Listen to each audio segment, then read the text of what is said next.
Did we land on the moon?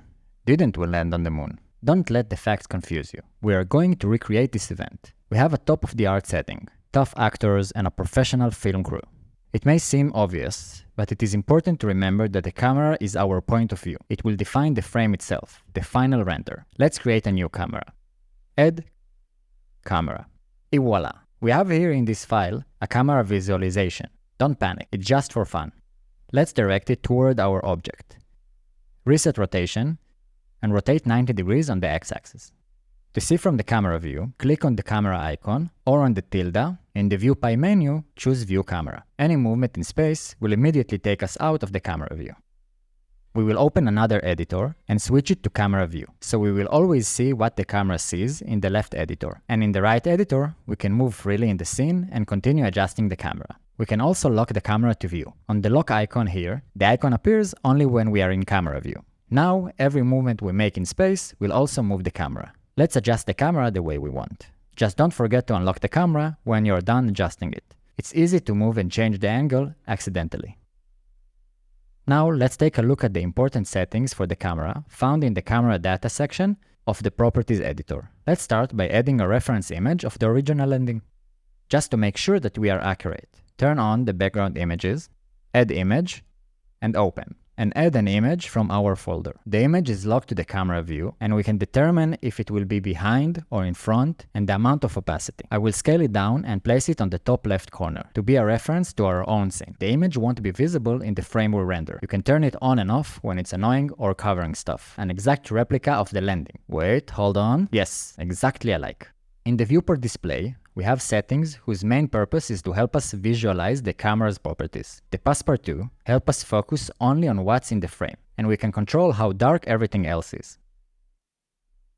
Composition Guides gives us presets of composition cuts like the golden ratio and more. The show limits seems innocent, but it will help us see in the viewport some parameters that we will adjust in a clearer way. So let's turn it on. Let's go back to the top section. Lenses. It can be in perspective or orthographic, meaning there is no vanishing point, no perspective. Everything is flattened, which creates a sense of balance, neutrality, that is very suitable for motion shots, illustrations, architecture, and more. Just note that in orthographic mode, there is no depth, and therefore moving the camera closer or further away will not work. We have a parameter here just for that. Let's switch back to perspective. The focal length is the type of lens we use. When we play with the range, the first thing we will experience is zoom in and zoom out. But something more significant is happening here. We are changing the perspective that the camera captures. A lower focal length increases perspective, capturing more of the scene. Objects close to the camera and those further away will have a greater perceived distance between them, like a GoPro camera. On the other hand, as we increase the focal length, the field of view decreases, flattening the perspective and reducing the apparent distance between objects and the camera, like in portrait photography, in which we will prefer a minimum of perspective distortion for a balanced and peaceful feeling. From a small study, we found that the image of the moon landing was captured on a film using a lens of 16 to 70 mm. 50 mm is the go-to choice for many filmmakers and photographers. Why not make it our choice too? The clipping will define the range that the camera sees. For example, right now the tripod there bothers me a lot. I will use the clip start to remove the tripod out of the frame. As we move away the start, thing will start to disappear in that range. You can see it by the starting point of this line in the viewport. I told you it's worth turning on limit in viewport display. The depth of field is an effect that imitates how our eyes focuses on things. In focus distance, we will set the focusing point. You can also grab the yellow X in the viewport and adjust it. In the aperture section, we will define the intensity of the blur. The lower the f-stop, the higher the blur. Now the effect can be clearly seen as we change the focus distance. If we scrub the timeline, we will see that there are also animation of the landing. Let's arrange everything in order to export the entire animation. The export settings can be found in the properties editor, the printer icon. Let's arrange everything in order to export the entire animation. In format, we can define the resolution of our frames. When you see such an icon on the upper right corner, it means that there are presets that can be used. Remember that we are documenting the moon landing, so our format will probably be the same from the 70s, say TV PAL in a 3/4 square ratio.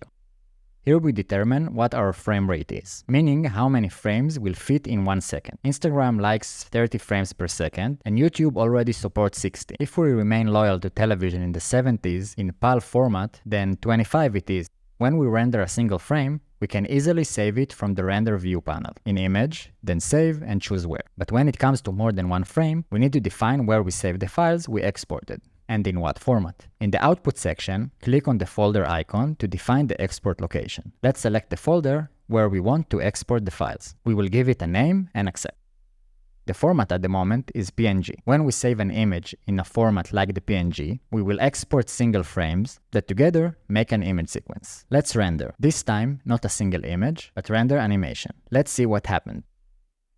It finished rendering, and in the same folder we set, we have 4 frames with running numbers as the numbers of the frame in the scene. 177, 178, 179, 180. Only 4 frames were rendered, but we want the range of all the animation. In frame range, we will set the beginning of the animation to frame 0. We also learned to do this in the animation lesson directly from the timeline. Those are identical properties. Now, if we click render animation, we will get all the 100 frames. But hold on for a second. Note that our focus is on the astronaut's last position. That means that during most of the animation, nothing is in focus. Don't worry, we can animate this value, and we can also sample an object that will always have the focus on it. In this case, the astronaut. I can search for the astronauts here, or with the eyedropper sample it from the viewport. Now the focus will follow all the time. 0.1 is definitely too much depth of field. There are many advantages of exporting each frame as a single image, but eventually we will have to assemble them in one program or another into a video format. If it's a simple animation that you are rendering on Eevee, meaning it doesn't take too long, and there is no big concern that the render will crash in the middle, you can export from Blender directly as a video file. In the export settings, we have a format called FFmpeg, which is a video format. In encoding, the default is Matrushka, which is a very cool format, but not many platforms support it. MPEG-4 on the other end is a very popular one. I wouldn't worry too much about the rest. H.264 is a really efficient compression codec. The quality of compression can be determined here. At the moment, it is on medium, that is usually enough. If we render now, you will see that we get a video file.